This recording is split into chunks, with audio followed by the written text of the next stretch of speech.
Bro, salam kenal Bang. Ya. Assalamualaikum. Waalaikumsalam warahmatullahi wabarakatuh.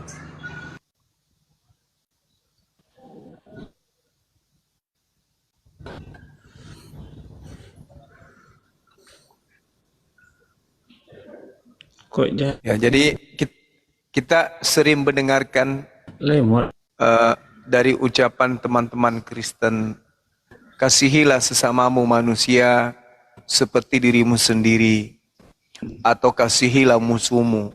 Itu semua adalah inti dari ajaran Taurat, bukan isi dari ajaran Kristen. Itu enggak, makanya mereka enggak mempraktekkan itu. Baik itu di sosmed maupun di dunia nyata, itu mereka nggak bisa praktekkan itu. Karena di dalam Matius 22 nomor 34 sampai nomor 40, di situ terjadi percakapan antara orang Farisi.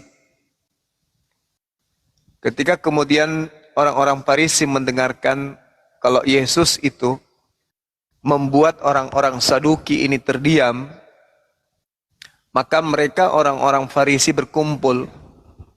Salah seorang dari mereka kemudian bertanya, dan dia adalah ahli Taurat.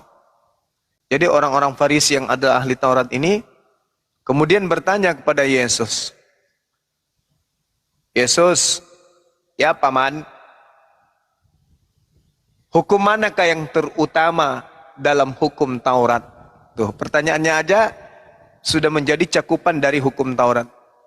Hukum manakah yang terutama, yang terpenting di antara seluruh hukum yang ada di dalam Taurat? Di dalam Taurat, bukan di dalam Roma, Galatia, Filipi, Kaliki, Padalle, Pararang, bukan. Yang ditanya ini dalam Taurat. Yang ditanya ini adalah kitabnya Yahudi. Jadi hukum utama dan terutama dalam hukum Taurat itu mana, wahai guru? Kata orang Farisi tadi. Jawab Yesus, kasihilah Tuhan Elohim dengan segenap hati, jiwa, akal budi. Itulah hukum terutama dan yang pertama. Hukum yang kedua adalah kasihilah sesamamu manusia sama dirimu sendiri. Pada kedua hukum inilah tergantung seluruh hukum Taurat dan kitab para nabi. Nah, jadi kasih baik kepada Tuhan maupun kepada manusia itu cakupan dari hukum Taurat. Sedangkan Kristen ini bukan penganut Taurat. Jadi tidak ada kasih dalam Kristen, itu nggak ada. Nah, bisa saja ajaran kasih itu muncul di Kristen ketika berbicara semisal di Matius 5 misalnya ya. Di mana ajaran ini jauh lebih berat daripada ajaran Taurat itu sendiri. Kenapa? Karena di situ dikatakan berikanlah kepada siapapun orang yang meminta darimu, dan jangan kamu memintanya kembali. Nah, coba kalau misalnya teman-teman ini kita minta apa ya? Kita minta apa ya? Biji matanya sebelah coba. Ada nggak yang mau?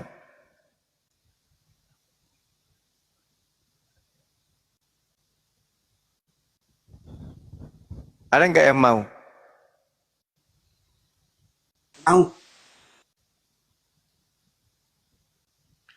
Coba kita lihat dalam Lukas atau di Matius 5. Berilah kepada orang yang meminta kepadamu, dan janganlah menolak orang yang mau meminjam daripadamu. Lukas 6:30, berilah kepada setiap orang yang meminta kepadamu, dan janganlah meminta kembali kepada orang yang mengambil kepunyaanmu. Bisa tidak diperhatikan Kristen ini? Semisal ada orang Kristen kita minta tumitnya kiri kanan. Berilah kepada setiap orang yang meminta kepadamu. Jangan meminta kembali kepada orang yang mengambil kepunyaanmu. Akan tetapi barang siapa mendengar perkataanku ini, tetapi tidak melakukannya, ia sama dengan seorang yang mendirikan rumah di atas tanah tanpa dasar. Ketika banjir melanda rumah itu segera rubuh dan hebatlah kerusakannya. Nah coba. Akan tetapi barang siapa mendengarkan perkataanku tetapi tidak melakukannya, dia sama halnya mendirikan rumah di atas pasir. Lalu banjir melandanya, maka rubuh dengan hebat bangunan tersebut. Barang siapa mendengarkan perkataanku. Nah, kita mulai perkataan Yesus. Juallah segala milikmu dan berikanlah sedekah. Buatlah bagimu pundi-pundi yang tidak dapat menjadi tua, satu harta di surga yang tidak akan habis, yang tidak dapat didekati pencuri dan yang tidak dirusakkan ngengat. Juallah segala milikmu. Hendak Kristen jual semua yang Kristen punya. Berilah kepada orang yang meminta kepadamu dan janganlah menolak orang yang mau meminjam daripadamu. Nah, mau enggak teman-teman praktekkan ini? Berilah kepada setiap orang yang meminta kepadamu dan janganlah meminta kembali kepada yang telah mengambil kepunyaanmu.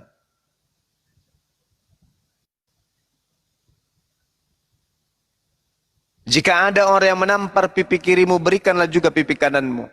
Ada? Ada yang mau coba ini? Besok di mana? Di lapangan Karebosi ya. Coba pendeta pastor berbaris di sana.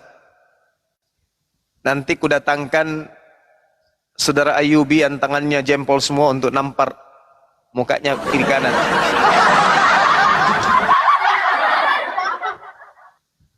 Membalas enggak ya?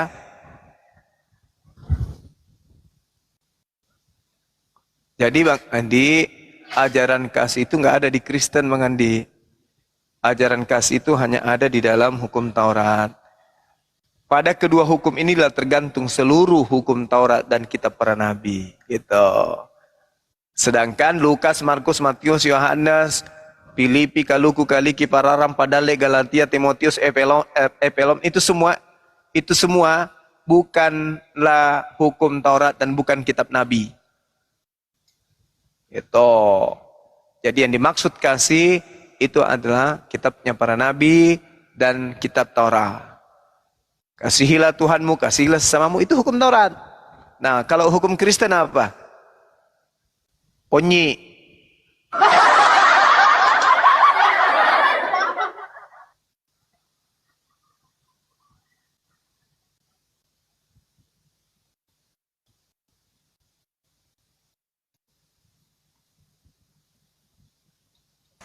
Baik, silakan Bang Abi, dibuka mic-nya Abi. Bro Abi, Kristen atau Muslim? Assalamualaikum warahmatullahi wabarakatuh. Waalaikumsalam warahmatullahi wabarakatuh. Terima kasih. Silakan, apa yang mau disampaikan Bang? Oh, salam-salam aja boleh, host? Silakan Bang, silakan. Bang Juma, Bang Handi. Semoga sehat Ya Bang. selalu. Berjuang. Nanti di Jakarta tanggal berapa Bang? Saya tanggal 14 insya Allah. Di Jakarta mana ya Bang? Jakarta Selatan, Barat, apa pusat? Kelihatannya iya, Jakarta Selatan, dekat IKN Bang. Jakarta Selatan. Iya. Di kafe atau di kedai atau di mana ya Bang? Boleh kalau saya mampir nanti. Mungkin di kediaman Pak Jokowi barangkali kalau nggak salah teman-teman panitia kemarin infokan. Di Istana Merdeka. Ah, pas. Serius Bang.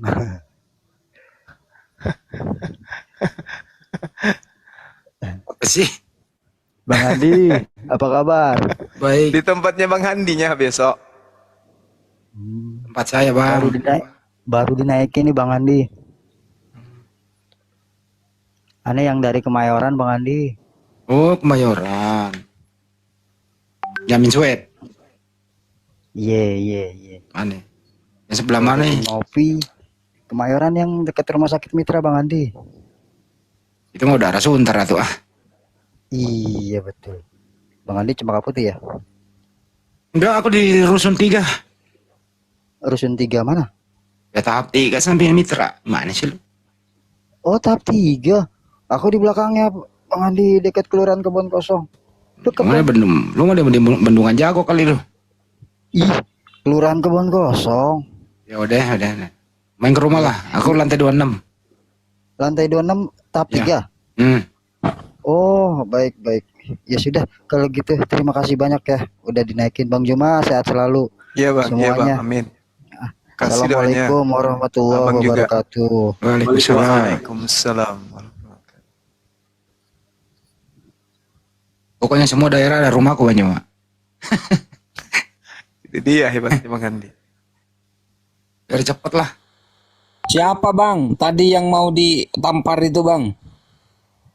Ya, itu Kusuru yang mau menjalankan ajarannya ini. Pipila tampar apa? Pipila tampar kanan, pipila tampar kiri. Gitu ya? Cobalah sekali-kali bom-bom lah promosi gitu. Saya ingin mempraktikkan ajaran kasih. Janganlah melawan orang yang berbuat jahat kepadamu. Melainkan jika pipi kiri di pipi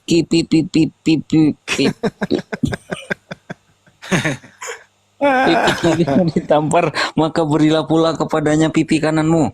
Sumpah bang, aku meskipun nggak punya uang, aku nyari utangan datang ke tempat bom-bom bang. Lihat tanganmu itu loh, tanganmu tuh jempol semua kata Gurunda. Makanya milih kamu.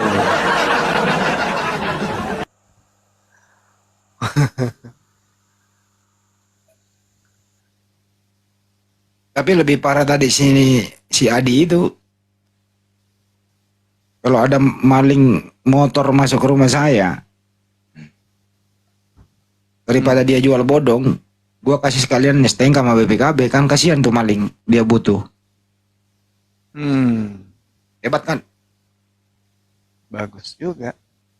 Daripada melawan katanya bonyok, mending kasihan, kasih sekalian gitu. Ini kalau ajaran kini berlaku undang-undang kita, aduh. Udahlah. Selesai itu urusan.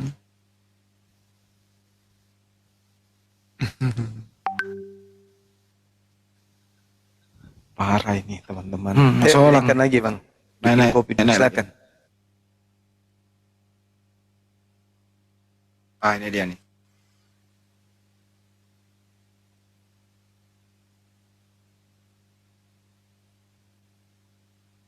Teman-teman jangan lupa ya hadir nanti tanggal 16 September. 16 September di Ciater, Kabupaten Subang. Terserah mau lewat Bandung mau lewat Subang, terserah. 16 September mulai dari jam 10 pagi sampai besok. Ya. Acara bervariasi. Pokoknya datang aja deh. Usahakan kalau datang bawa beras 1 karung sama kompor. Kita buka dapur umum.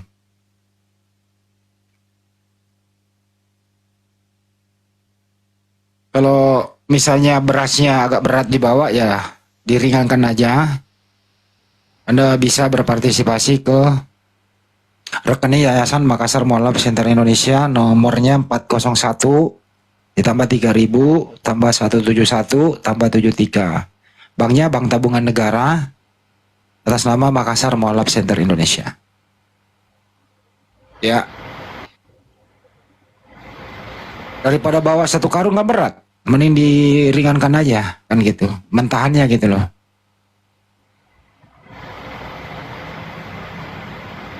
Ya, Ohim datang ya. Muslimayan silakan.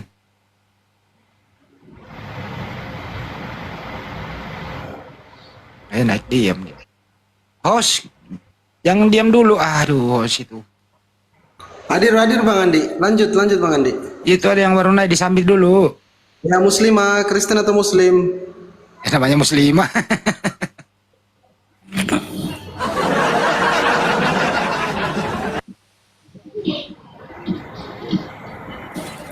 Ahmad Sunar gimana Ahmad Sunar?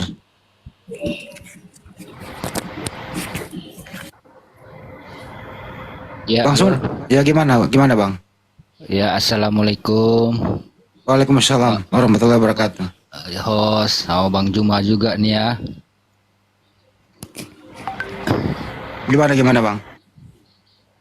Ya gini, ini agak melenceng sedikit nih Bang dari apa namanya? Dari apa nih judul apanya? Ya terusin aja nggak Bang? diskusinya Ya lanjut aja Bang. Eh, saya mau bertanya ini sama Bang Juman ya ini.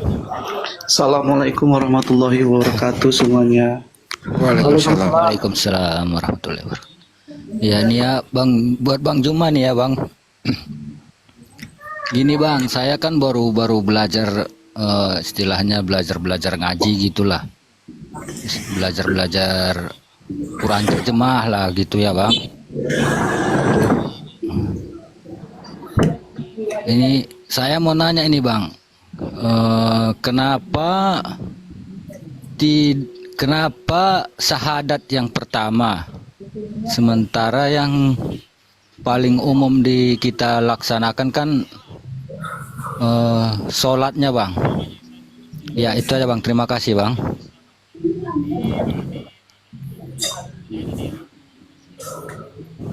Sholat itu tiang agama. Kunciannya surga kok sholat. Kalau nggak ada kunci sholatnya nggak bisa. Singkat aja. Dah. Jo silakan Jo. Maaf Bang Zuma, ini temanya Kristen tak kenal Tuhan begitu ya? Anda Muslim apa? Kristen? Muslim. Ya silakan. Yang saya mau tanya gini, kenapa orang-orang Nasrani gitu, dia tidak menjalankan seperti syariat yang kita lakukan seperti bersunat, mengharamkan makan B2, terus juga minum khamar, mereka lakukan. Sebenarnya pengikut ataupun yang benar-benar pengikut Isa Al-Masih itu mereka atau kita gitu loh.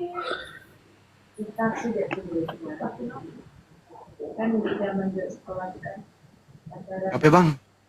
Ya,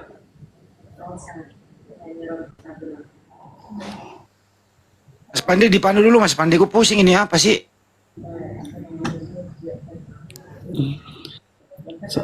halo. Baik, saya izin dulu ya teman-teman muslim ya, izin ya. Gini, untuk teman-teman muslim tahan dulu ya, jangan dulu kirim permintaan, kasih kesempatan teman-teman kita Kristen untuk naik.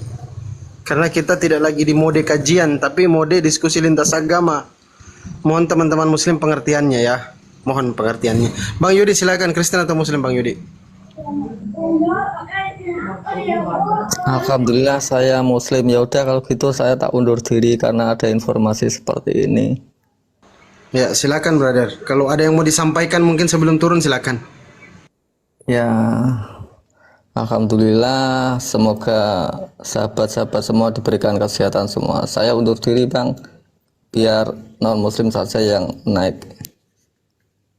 Baik, makasih Bang. Assalamualaikum Bang Yudi, Bang Jojo. Assalamualaikum. Waalaikumsalam warahmatullahi wabarakatuh.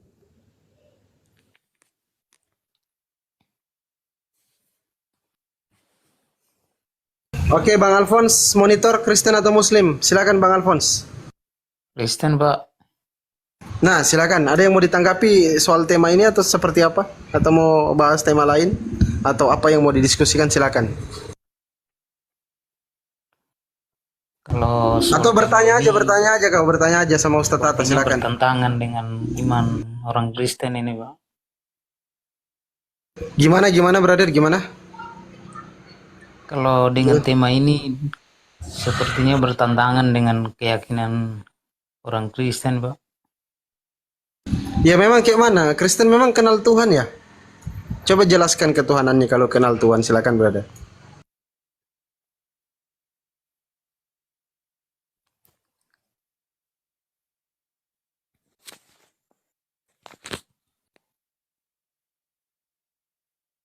Silakan Ustadz Tata, kalau mau masuk Ustadz, silakan Ustadz Tata.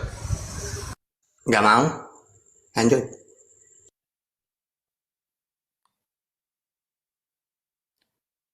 Silakan, atau Bang Alphonse bertanya saja tentang Islam, silakan. Ada Ustadz Tata, ada Bang Zuma, ada Bang Handi, ada Alayubi, silakan. Kalau nggak mau, takutnya ditanya sama Alayubi, itu bahaya itu kalau sudah ditanya sama Ustadz Alayubi. Baik, saya mau bertanya ya. Sebelumnya minta Silakan maaf bro, silakan. karena mungkin ada kebingungan yang pengen saya tahu juga ya. Kira-kira kan di Kristen kan ketika ada wahyu banyak saksi yang menyaksikan, melihat. Kalau di agama Islam bagaimana dengan wahyu yang diturunkan kepada Nabi Muhammad? Maksudnya saksi kayak mana, Bang? Siapa yang melihat Yesus menerima firman, Bang? Ada memang? Ada dalil? Jangan dipotong dulu, biarin dulu dikelarin pertanyaannya. Nanti dia turun nanti, gimana Fandi? Nggak usah langsung gue jawab aja. Ini menurut sesuai pemahaman saya, kira-kira penjelasannya bagaimana begitu. Saya tidak menantang, saya hanya cuma pengen tahu aja kebenarannya seperti Ya apa. udah gini aja bang. Izin ya Gurunda. Oke. Silakan deh. Oke. Jadi gini, para nabi itu ketika diem Van. Jadi para nabi itu ketika diutus, ya, jangan ditanya saksi manusia. Karena semua para nabi itu pasti mengatakan, ya Tuhan yang mengutus saya sebagai saksinya. Contohnya Nabi Muhammad, Al-Fat ayat 28. Huwaladzi arsala rasulahu bil huda wa dinil haq liyudhhirahu 'ala dini kulli wa kafa billahi syahida. Dialah yang mengutus rasulnya dengan membawa petunjuk dan agama yang benar agar dimenangkannya terhadap semua agama. Dan cukuplah Allah menjadi saksi. Begitu juga ketika kamu nanya ke Yesus, Yesus, kamu ngaku utusan menerima wahyu, siapa saksinya? Yohanes 5:37. Bapa yang mengutus aku, dia yang bersaksi tentang aku. Jadi semua para nabi itu cukup Allah menjadi saksi. Lalu kamu nanya lagi, kenapa Yesus harus Tuhan? Maka dijawab oleh Yesus. 1 Yohanes 5 ayat 9. Kita menerima kesaksian manusia, tetapi kesaksian Allah lebih kuat. Jadi kamu kalau mau nanya saksi ke para nabi, pasti mereka menjawab, cukup Allah yang menjadi saksi, yang mengutus saya. Gitu ya, sama. Yesus juga gitu. Lanjut.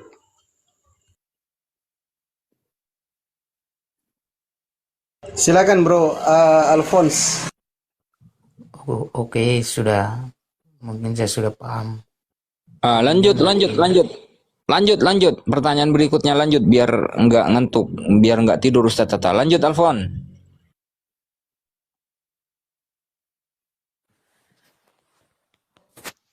Oke, Silakan Bang Alphonse, mau bertanya atau ditanya? Masih ada satu pertanyaan lagi, kira-kira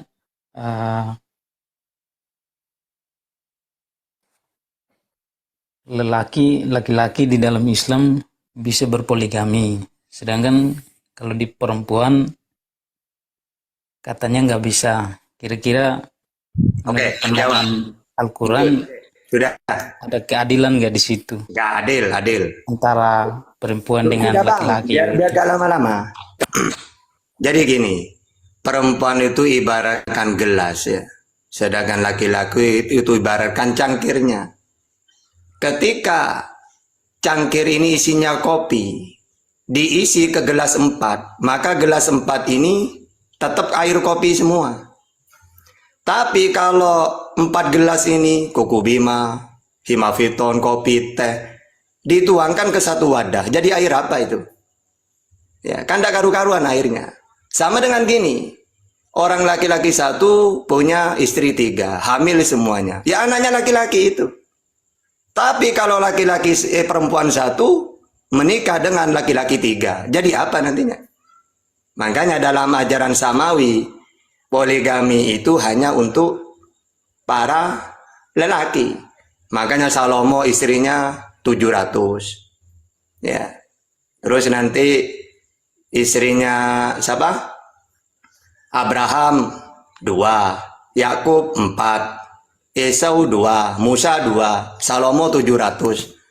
Karena memang andaikan 700 ini hamil semua, ya anaknya Salomo. Coba andaikan perempuan menikah dengan 700 suami. Gimana nanti? Ibaratkan air yang bermacam-macam, ya laki-laki yang banyak masuk ke tempat satu. Nah gitu, jadi tidak boleh, tidak bisa gitu ya. Yang saya tanyakan kira-kira ada keadilan nggak di situ? Soalnya sama-sama memiliki maaf ya, kelamin yang sama satu ya kan? Masa satu kelamin bisa dinikmati oleh banyak orang? Apakah adil? Ya makanya nggak boleh kan? Itu? Satu kelamin dinikmati banyak orang, nggak boleh itu.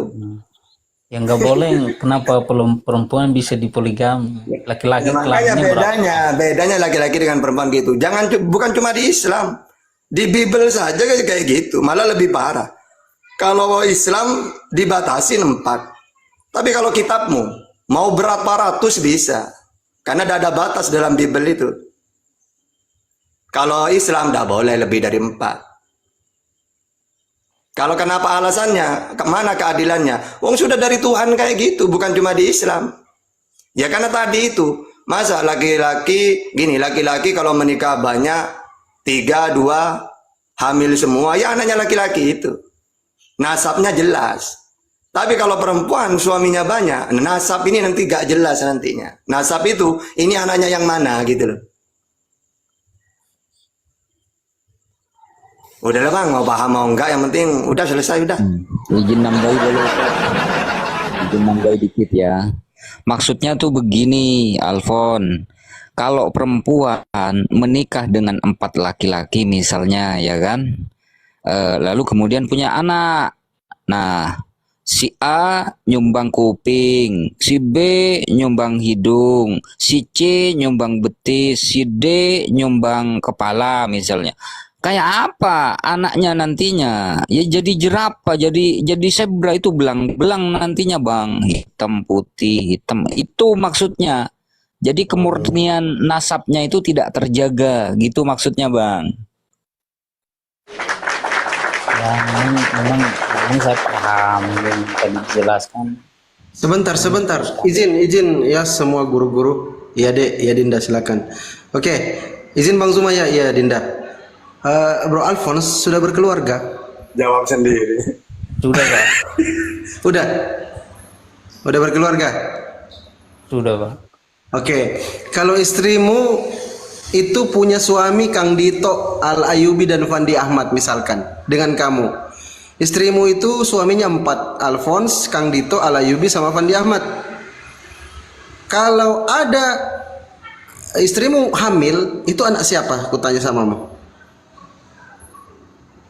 DNA katanya, disuruh DNA katanya.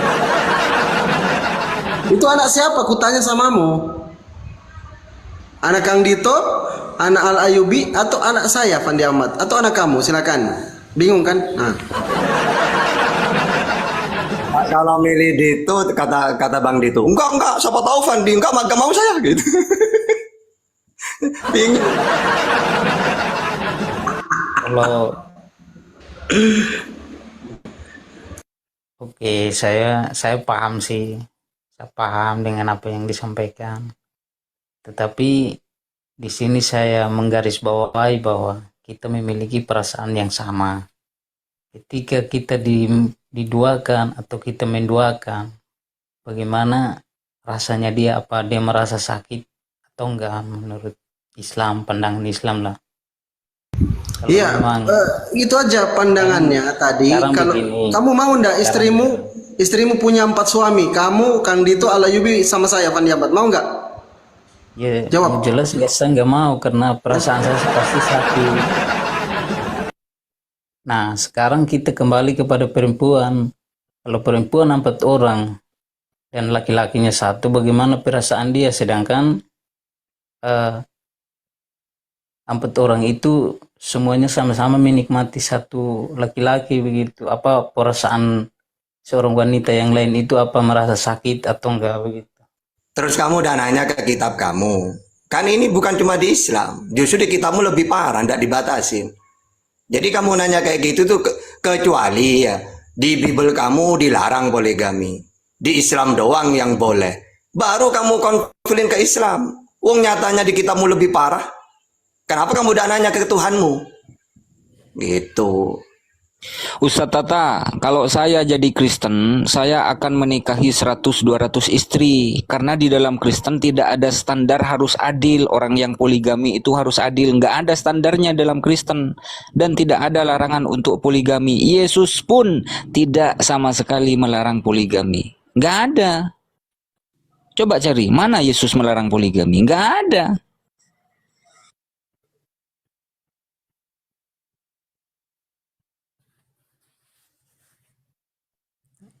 Oke lah, kalau memang begitu saya sudah paham.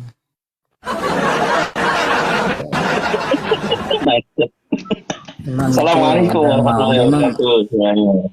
Waalaikumsalam. saya tidak bisa membuka kitab saya karena saya minta maaf, saya cuma mau tanya, mau tahu. Saya tidak menjelekkan, sebelumnya saya minta maaf. Saya tidak menyerang, saya cuma pengen tahu aja gitu.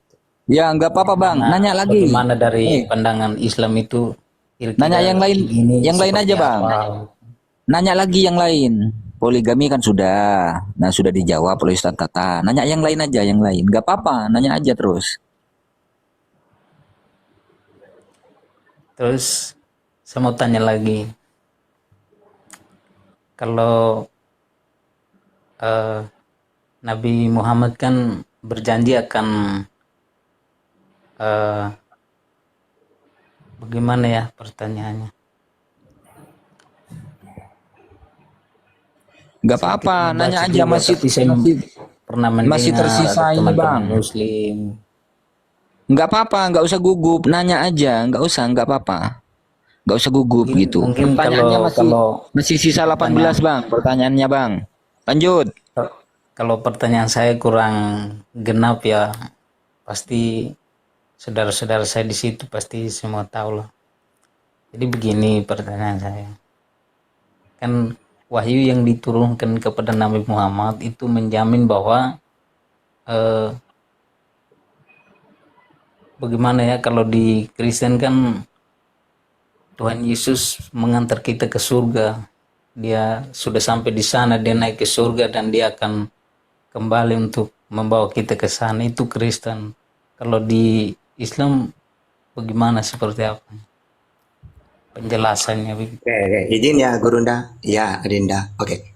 Jadi gini, sama semua para nabi itu mengajak umatnya ke surga. Ibaratkan gini, wahai Nabi Muhammad, engkau saya utus kepada siapa ya Allah? Kepada seluruh alam. Dalilnya, wa ma arsalnaka illa rahmatan lil alam, seluruh alam. Lil alamin. Caranya gimana ya Allah? Ajak mereka mengenal Tuhan yang benar, yaitu Allah. Dan kamu harus mengaku utusanku. Asyhadu an la ilaha illallah wa asyhadu anna Muhammadar Rasulullah. Man kana akhirul kalam la ilaha illallah dakhalal jannah. Jadi ketika Nabi Muhammad mengajak manusia ke surga, caranya tiada Tuhan selain Allah, Nabi Muhammad utusannya Allah. Begitu juga Yesus. Yesus, kamu saya utus kepada siapa ya Allah? Kepada umatmu Israel. Matius 15:24. Apa tugas saya? Ajak mereka ke surga. Bagaimana caranya? Kenalkan tiada Tuhan selain aku, Allah, dan kamu harus ngaku utusanku. Akhirnya Yohanes 17:3. Inilah hidup yang kekal di surga. Mereka mengenal satu-satunya Allah yang benar dan mengenal Yesus sebagai utusan.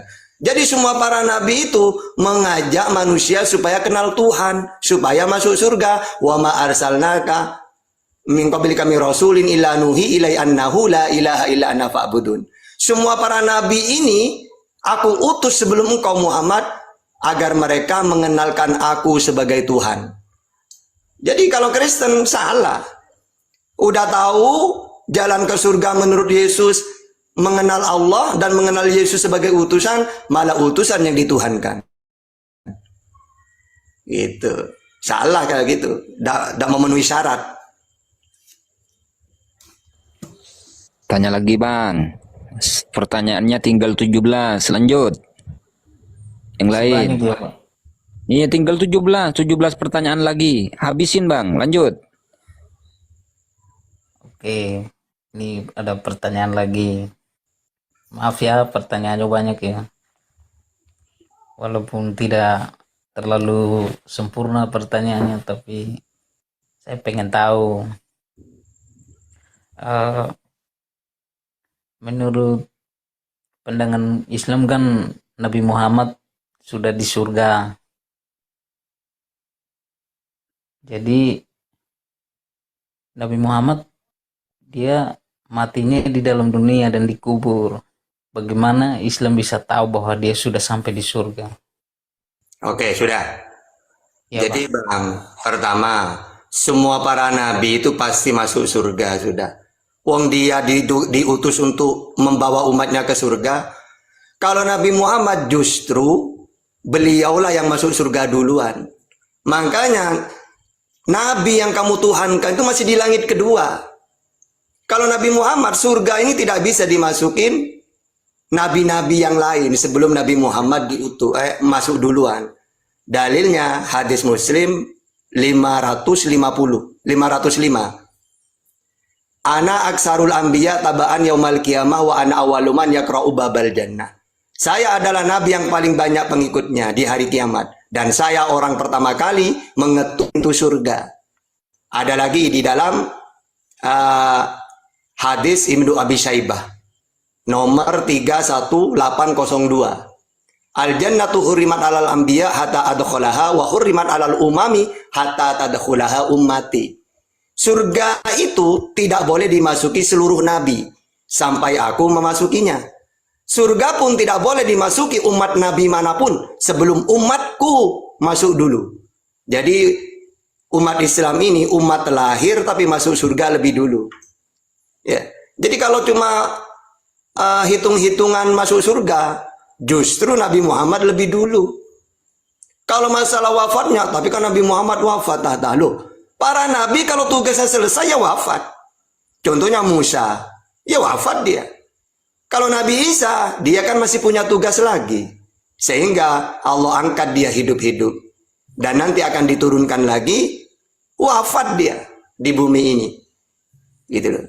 Jadi kalau cuma bahas surga-surga, kami lebih istimewa daripada nabi-nabi yang lain, umat-umatnya nabi yang lain. Silakan, Bang. 16 pertanyaan, sisanya lanjut. Boleh menambahkan, Bang?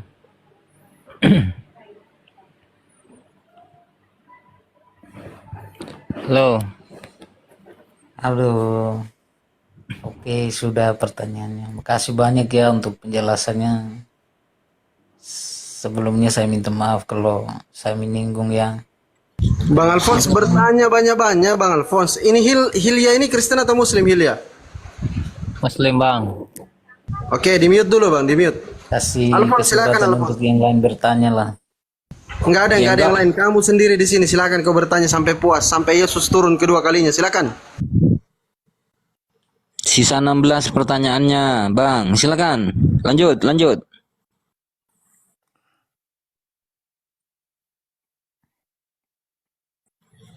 Silakan, Bang Alfon. Mau tanya apa lagi? Ayo, ini pertanyaan kelima. Silakan, lanjut. Oke, ada pertanyaan lagi. Mungkin saya sering nonton di YouTube, nonton di TikTok, ya. Jadi saya lihat ada banyak ustadz, mungkin ada penjelasan berkaitan dengan penyampaian mereka, bahwa yang saya lihat kebanyakan yang dibahas bukan Al-Quran yang dibahas, tetapi Alkitab yang dibahas. Itu masalahnya apa yang coba mungkin ada yang tahu bisa jelaskan biar saya bisa tahu. Izin, pokoknya Gurunda kan lagi capek dari tadi. Nanti beliau juga yang. Jadi kenapa kok harus kitab-kitab kitab-kitab Kristen Bible ya, kok bukan Islam? Ya enggak juga, namanya dialog, silakan bertanya tentang Islam, Quran. Kami juga enggak apa-apa bahas Bible, kan namanya dialog. Yang kedua, Islam ini sudah sempurna. Tuhan itu yang benar Allah, tiada Tuhan selain Allah. Di dalam surat At-Taghabun ayat 13, Al-Mu'minun ayat 116. Sembahlah Allah, kami menyembah Allah. Ubudullah wa la tusyriku bihi syai'a. An-Nisa 36. Ya, jadi masalah ketuhanan, nama sudah jelas. Bismillahirrahmanirrahim, dengan menyebut nama Allah. Siapa itu Allah? Tuhan semesta alam. Alhamdulillahirabbil alamin. Segala puji bagi Allah, Tuhan semesta alam. Nah, sedangkan Kristen kan belum final. Ya, coba Tuhan yang benar menurut banyak air apa? Ya, oke. Sedangkan kenapa harus bahas Bible? Karena masalah ketuhanan Kristen ini belum final. Udah tahu Tuhan yang benar menurut Yesus, hai Israel, Tuhan Allah kita, Tuhan itu Esa. Ya. Nah, tapi malah mereka mentuhankan Yesus. Udah tahu Yesus itu utusannya Allah untuk Israel. Ya, Matius 15:24, seorang nabi, Markus 6 ayat 4, penyampai firman, Yohanes 17:8, malah dia yang dijadikan Tuhan. Berarti lah ya, Bang Juma ini meluruskan. Tunggu dulu, tenang, habis ini giliran kamu bertanya. Ya. Seharusnya kalian berterima kasih kepada Bang Juma atau debater-debater lainnya. Karena Bang Juma dan kawan-kawan ini ingin meluruskan kalian. Yesus capek-capek mengenalkan Tuhan yang Esa Allah, malah kalian menyembah Yesusnya. Nah, makanya datang seperti Gurunda, ya, Ustaz Sugi, ingin mengembalikan kalian ke Bible. Siapa Tuhan yang benar menurut Bible? Siapa Yesus menurut Bible? Apa tugasnya dia? Gitu, wajar ya. Kalau kalian tidak mau, berarti tidak mau diluruskan ke ajaran Yesus. Nah, kalau Islam final, Islam itu siapa itu Nabi Muhammad? Utusannya Allah untuk seluruh alam. Tabarakalladzi nazzalal furqana 'ala abdihi liyakuna lil alamina nadhira. Seorang nabi, maka Muhammadun aba ahadin rijalikum walakin Rasulullah wa khataman nabiyyin. Penyampai firman, wa ma yantiqu anil hawa in huwa illa wahyu yuha. Jelas kan final udah. Kalian ini belum final. Gitu ya. Silakan. Gurunda, monggo Gurunda.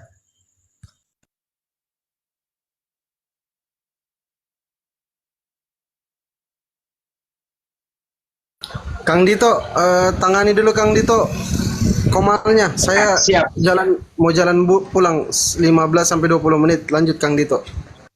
Siap host, Masya Allah. Izin Gurunda. Iya Kang Dito. Oke, pertanyaannya mungkin yang sederhana begini. Kenapa kita debater Muslim kebanyakan di dunia lintas agama ini lebih sering banyak menanggapi atau membahas tentang Bible, kan gitu ya? Karena satu hal kenapa kita mempelajari Bible atau disebut dengan Kristologi, Bang Alfonsus ya. Karena yang kita cek, yang kita pelajari, ini persepsi di luar kekristenan. Bagaimana kita menggunakan intelijensi bahwa membaca itu sudah mendapatkan poinnya, tidak berdasarkan dogma dan doktrin. Nah, dunia lintas agama ini, bagi kalian yang memang mengimani Bible itu sebagai kitab suci, nah ini yang harus kita diskusikan. Sudut pandang di luar kekristenan tanpa doktrin itu bisa mendapatkan banyak kesimpulan gitu loh. Tapi kalau secara imani saja, ya itu contoh debater-debater kalian yang kekristenan itu banyak ternyata menyangkal Bible itu sendiri pada saat menghadapi kita. Nah itu sih kalau menurut saya, apalagi kalau paham mengenai sejarah, harusnya Bible itu searah atau inlinier. Coba dengarkan narasi saya. Pada saat Kristen mula-mula, apakah disebut Protestan? Pada saat Eusebius membuat suatu kanonika atau Bible itu dipilah menjadi wahyu, apakah itu Protestan sudah ada? Apakah itu Kristen Protestan sudah ada? Padahal yang dibahas tentang Tertullianus atau konsep teologi, yaitu Trinitas, kan gitu. Poinnya di situ Bang, kalau secara sejarah itu tidak membahas Protestan sama sekali. Justru kitab Katolik yang pertama di kanon itu 73. Saat ini yang Anda pegang di Protestan itu ada berapa? 66. Bagaimana itu terjadi? Apakah kitab Kapan nih Om? Aku yang nanya disebut kitab Om. suci itu Lama narasinya Om. ini bisa berkurang gitu loh? Atau justru yang lebih itu masih termasuk ada yang palsu atau ada yang disebut dengan apokrifa? Nah ini silakan. Makanya Di dunia lintas agama ini bukan hanya kontradiksi atau kok kritik lama Om teks, rasanya Om. Aku mau tapi nanya Om, satu aja sejarah-sejarah Om. ini yang harus kalian sebagai manusia yang mempunyai intelijensi atau fungsi akal ini dipakai gitu loh. Itu tambahan saya mungkin. Ya, silakan. Saya boleh Om. Apalagi nanya, Ansong, Om. Alfon. Ini Ronggo ini kenapa sih ini? Bisa Iya. nggak gantian dulu? Kamu santai aja. Sampai pagi diladeni di sini Oh ya. enggak Om, ada satu aja, cuma nanya satu aja Om. Sebentar, ke saudaramu Satu dulu, simpel Bang Om, Alfon. cepet kok Ya, karena tanya tadi yang cepet, Om. bertanya ini Bang Alfon. Kamu diam dulu ya, sebentar ya. Aku nggak mau muter-muter Om, nanya. Oke, gimana Alfon? Mau disanggah atau mau ditambahin atau mau masih bertanya lagi, silakan. Khusus malam ini buat Alfonsius, silakan. Pertanyaannya sisa 15, Kang Dito. Silakan Alfon, pertanyaan ke-6, silakan.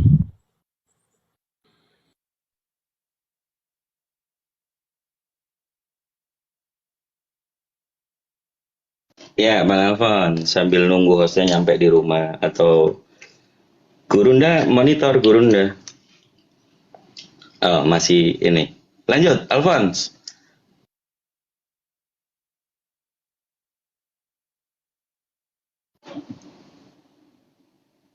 Bang Alfons, udah nggak diganggu lagi, silakan lanjut. Iya, yang tadi itu gimana? Alfon, pertanyaan ke-6, Iya, iya. silakan lanjut. Lanjut, Oke. pertanyaan ke-6. Oke. Bisa masuk nggak ini? Dengar nggak? Tuh, silakan. Oke. Jadi berarti Injil yang diyakini agama Kristen itu yang diyakini oleh yang tertulis di dalam Al-Quran, ya kan? Atau bagaimana coba? Injil yang diyakini Al-Quran itu Injil Kristen atau bukan Injil Kristen? Masih ada Injil yang lain begitu. Oke, poinnya sudah dapat. Silakan, Ustadz Dunatata. Ya, izin dulu Gurunda ya. Nanti kalau Gurunda aktif, saya langsung diem, otomatis ini. Jadi Injil yang benar itu wa muhaiminan ya. Harus barometernya itu Al-Quran. Baru dikatakan Injil itu benar. Misalnya dalam Matius 15:24, aku diutus hanya kepada domba-domba yang hilang dari Israel. Untuk mengatakan ini benar-benar Injil, ada nggak dalam Al-Quran? Ada. Ali Imran 49, wa rasulan ila bani Israel. Isa diutus untuk Israel. Di dalam Al-Quran, di dalam Bible, Markus 6 ayat 4, Yesus ngaku nabi. Ternyata di dalam Al-Quran ada apa enggak? Ada. Maryam ayat 30. Ini Abdullah ataniyal kitab wa ja'alani nabiyya. Di dalam Bible dia menerima firman, penyampai firman. Yohanes 17:8. Di dalam Al-Quran, Al-Ma'idah 46, wal yahkum ahlal injil bima anjalallah. Benar. Di dalam Al-Quran, di dalam Bible, Tuhannya Yesus itu Allah. Dengarlah hai Israel, Tuhan Allah kita, Tuhan itu Esa. Mengenal satu-satunya Allah yang benar. Di dalam Al-Quran, Ad-Jufruf 64, Innallah wa rabbi wa rabbukum fa'budu. Allah itu Tuhanku dan Tuhanmu. Ya, berarti kalau ada dalam Al-Quran, ada di Bible, berarti asli itu. Tapi kalau di dalam Al-Quran mengatakan laqad kafarul ladzina qalu innallaha salisu salasa. Isa itu bagian dari Tuhan, kafir itu. Sedangkan di Bible malah orang Kristen mentuhankan Yesus. Palsu itu sudah. Tidak ada dalilnya itu. Ya, gitu. Jadi untuk mengetahui Injil yang benar harus sesuai Al-Quran. Karena Al-Quran firmannya Allah. Meluruskan kitab-kitab terdahulu yang diselewengkan. Gitu. Ya. Berarti menurut Al-Quran bahwa Yesus sama Isa Al-Masih itu sama. Aslinya ya sama, Musa ya Musa, Salomo ya Sulaiman. Cuma dinarasikan oleh orang Romawi menjadi bengkok. Yang awalnya utusan, hamba, nabi, dijadikan Tuhan oleh orang Roma. Ini yang menyebabkan beda. Makanya diluruskan. oleh Al-Quran. Allah meluruskan melalui Nabi Muhammad. Gitu loh. Sama gini loh ya. Ketika ajaran Nabi Musa dibengkokkan oleh Rabi, maka Allah mengutus Yesus untuk meluruskan. Dan Yesus juga menerima ajaran. Ya. Dalam Yohanes 16:7 kalau nggak salah. Yohanes 7:16. Ajaranku bukan dari diriku sendiri, tapi dari Allah yang mengutus aku. Tiba-tiba ketika dia tidak ada, diselewengkan ajarannya. Maka Allah mengutus Nabi Muhammad untuk meluruskan. Jadi Musa diutus, ketika ajarannya dibengkokkan, Allah meluruskan dengan turunnya Isa. Ketika ajaran Isa ini dibengkokkan, diselewengkan, maka Allah meluruskan melalui Nabi Muhammad. Kenapa cuma Al-Quran yang dijaga oleh Allah? Inna nahnu nazzalna dzikra wa inna lahu lahafidun. Kenapa cuma Al-Quran yang diluruskan? Karena kalau Al-Quran tidak dijaga, kan gini, Allah yang menurunkan Al-Quran dan Allah juga yang menjaganya. Kenapa kok cuma Al-Quran yang dijaga oleh Allah? Karena Al-Quran kitab yang terlahir. Andai kan tidak dijaga oleh Allah, tiba-tiba ada yang menyelewengkan. Gimana caranya Allah meluruskan? Wong Allah tidak akan mengutus Nabi lagi. Iya, kalau Taurat diselewengkan, enak Allah meluruskan dengan cara mengutus Nabi lagi. Tapi andaikan Al-Quran tidak dijaga, terus ada penyelewengan, gimana caranya Allah meluruskan? Wong Allah tidak akan mengutus Nabi lagi. Bagaimana caranya Allah menjaga Al-Quran? Dengan cara anak kecil, orang dewasa, tua, bahkan orang buta pun bisa hafal Quran. Jadi caranya Allah menjaga Al-Quran, caranya Allah permudah umatnya Rasulullah menghafal. Mau anak kecil, bahkan orang buta pun hafal. Coba Bible, Taurat, siapa yang hafal? Karena memang tidak ada dalilnya, aku yang menurunkan Taurat dan aku juga yang menjaganya. Gak ada dalilnya, cuma Al-Quran yang ada. Karena Al-Quran kitab terlahir sampai akhir zaman sudah. Ya, gitu. Lanjut. Ya. Oh ya, makasih Ya, lanjut. atas penjelasannya. Tapi Ya, menurut Bapak bahwa kalau Yesus dengan Isa Al-Masih itu sama, salah satu tertuju pada satu orang, ya kan? Apa yang coba Bapak bisa jelaskan kok ada perbedaan di situ? Yesus lahirnya di kandang, sedangkan Isa Al-Masih lahirnya di pohon kurma. Itu mana yang betul menurut pandangan Al-Quran begitu? Yang betul itu firman-Nya Allah. Sekarang gini ya, di dalam Bible itu nggak dijelaskan, cuma palungan gitu. Tapi kalau Al-Quran jelas sesuai dengan kenyataan. Maryam itu dituduh anak zina, dituduh berzina karena tidak punya suami. Akhirnya dia menjauhkan diri. Tiba-tiba waktunya melahirkan, dia cari tempat sandaran. Ya, ya masuk akal. Yang kedua karena dia manusia. Ya, masa di kandang kan tidak mungkin. Ya, jadi secara sejarah kenyataan memang dia itu mau pergi. Gimana ya kalau melahirkan ya? Sedangkan orang-orang menuduh saya ini lah hamil di luar nikah karena saya tidak punya suami gitu. Akhirnya dia keluar. Sehingga waktunya melahirkan dia bersandar di pohon kurma itu. Tapi gini, masalah kayak gitu tuh tidak penting lahir di mana itu. Yang jelas tetap lahir Isa atau Yesus. Seharusnya yang menjadi masalah itu siapa Yesus. Apa tugasnya? Ini yang penting. Maka antara Bible dengan Quran sama. Dia seorang nabi, utusan, penyampai firman, mentuhankan Allah. Sama. Bukan masalah kelahiran-kelahiran itu tidak masalah, tetap lahir dia.